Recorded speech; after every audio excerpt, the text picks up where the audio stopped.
Seigneur, ne prends pas cette peine, car je ne suis pas digne que tu entres sous mon toit, mais dis seulement un mot, et mon serviteur sera guéri.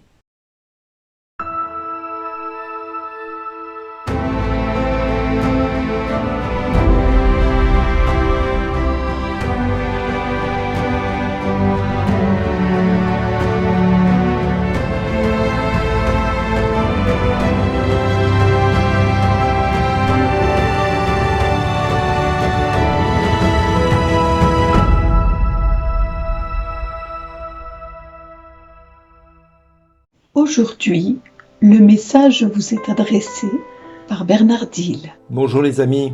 Seigneur, je ne suis pas digne de te recevoir, mais dis seulement une parole et je serai guéri. Cette phrase que nous disons tous les jours à la messe, à chacune des messes à laquelle nous assistons. Cette phrase que nous allons dire avant de recevoir le Christ Sauveur, le Christ dans l'Eucharistie. Nous la tenons de ce centurion de l'Évangile. Pourquoi le centurion de cet Évangile ne l'a-t-il pas trouvé personnellement Jésus, mais qu'il envoya en ambassade quelques notables juifs pour qu'ils lui demandent de venir guérir son serviteur? Le centurion lui-même répond à notre place dans le passage de l'Évangile. Seigneur, je ne suis pas senti le droit de venir te trouver, mais dis seulement un seul mot et mon serviteur sera guéri. Je ne suis pas digne que tu entres sous mon toit. Je ne suis pas digne que tu viennes jusqu'à moi. C'est ce que nous osons dire à chacune des célébrations eucharistiques. Ce centurion avait la vertu de la foi qui croyait que Jésus pourrait opérer le miracle s'il le souhaitait. Par le seul effet de sa divine volonté, le Christ pouvait guérir son serviteur. Sa foi lui faisait croire que, quel que soit l'endroit où Jésus se trouvait, il serait capable de guérir le serviteur malade. Ce centurion était tellement convaincu de ce que aucune distance ne pouvait empêcher ou arrêter la puissance de Jésus de se manifester s'il voulait mener à bien son œuvre de salut. Nous aussi aujourd'hui nous sommes appelés à avoir la même foi dans nos vies. Parfois nous pouvons être tentés de croire que Jésus est loin, loin, très loin, et qu'il n'écoute pas nos prières, que notre prière ne dépasse jamais le plafond de notre chambre ou de notre séjour quand nous prions. Mais la foi éclaire nos esprits à la lecture de cet évangile et nos cœurs en nous faisant croire que Jésus est tout proche, tellement proche qu'il a permis que notre cœur devienne le temple du Saint-Esprit pour nous aider à vivre notre quotidien, à être consolés, à être visités par la puissance de la Trinité. De fait, la présence salvifique de Jésus dans l'Eucharistie doit nous rappeler en simple événement et en permanence que Jésus est toujours très proche de nous. Saint Augustin, avec les yeux de la foi, croyait en cette réalité. Ce que nous voyons, le pain et le calice, c'est là que tes yeux te disent, mais ce que ta foi t'oblige à accepter, c'est que ce pain est le corps de Jésus et que ce calice, dans ce calice, se trouve le sang du Christ. Notre foi illumine notre cœur et illumine nos esprits pour faire de notre vie une vie consacrée à Jésus. Pour faire et pour voir et pour entendre et pour comprendre la présence de Jésus au milieu de nous, la foi est là pour nous le rappeler. Comme le centurion, nous dirions: Seigneur, ne prends pas cette peine, car je ne suis pas digne que tu entres sous mon toit. C'est-à-dire que tu viennes dans mon cœur ou dans ma maison. Lorsque nous nous humilions devant notre Seigneur et notre Sauveur, lui-même s'approche de nous pour nous guérir. Il vient jour après jour, au travers de sa parole, nous encourager à tenir bon, à être fidèles, à nous dépasser et à se laisser pénétrer par sa présence dans notre cœur. Par sa présence, il veut entrer dans notre maison et dans notre esprit pour guérir et fortifier en nous notre foi et notre appartenance à son nom, à son amour, au rang de fils et de filles de Dieu que nous avons. Et cela, il veut nous le faire découvrir jusqu'à nous amener à la vie éternelle. En effet, grâce aux œuvres de la charité, on sait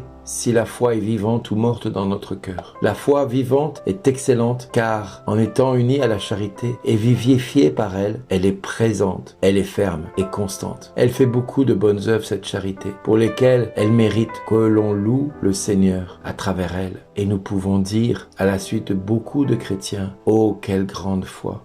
Oh, quel grand cœur donné à Dieu. Notre époque a besoin de chrétiens qui grandissent dans la foi. Pas de religieux, pas de pratiquants, mais de chrétiens qui grandissent dans la foi en Jésus-Christ. Grâce à la connaissance des Saintes Écritures, mais surtout en pratiquant les saints sacrements avec dévotion et sincérité de cœur. Des personnes qui se contentent de pratiquer une religion sont sans nul doute des religieux morts spirituellement, mais des personnes qui sont pratiquement à l'orée du bois, capables de témoigner de leur vie en témoignant de leur foi et de leur appartenance au Christ comme étant leur Dieu, leur Sauveur, leur Messie. Alors, ils ouvrent la vie à l'éternité. Ils ouvrent et racontent leur existence sur le chemin de l'Esprit, sur le chemin du Christ, qui nous conduit jour après jour vers l'éternité. Oui, un chrétien qui ouvre la parole de Dieu et qui se laisse imprégner par elle devient une nouvelle création, une nouvelle créature. Parce que la foi vient de ce que l'on entend, et ce que l'on entend, c'est la parole de Dieu. Et cette parole nous transforme, nous métamorphose, nous fait devenir des petits Christ dans ce monde,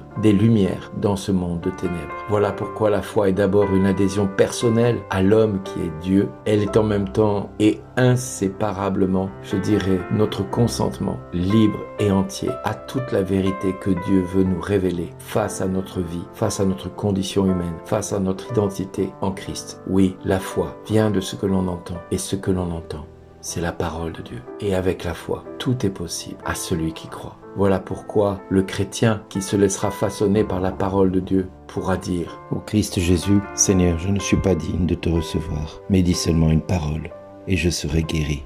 Et il obtiendra de la part de son Seigneur tout ce que son cœur, tout ce que son âme et son esprit aspirent à vivre et à recevoir de Dieu. Alors voilà pourquoi chacun de nous doit, jour après jour, professer la foi du centurion et espérer obtenir ce qu'il demande au Père dans le nom de Jésus. Comme la foi vient de ce que l'on entend, et ce que l'on entend c'est la parole de Dieu, celle-ci nous invite à croire, à espérer qu'avec la foi et la charité, nous pouvons tout obtenir à partir du moment où nous aimons notre prochain et que nous pouvons nous adresser à chacun de ceux qui sont autour de nous.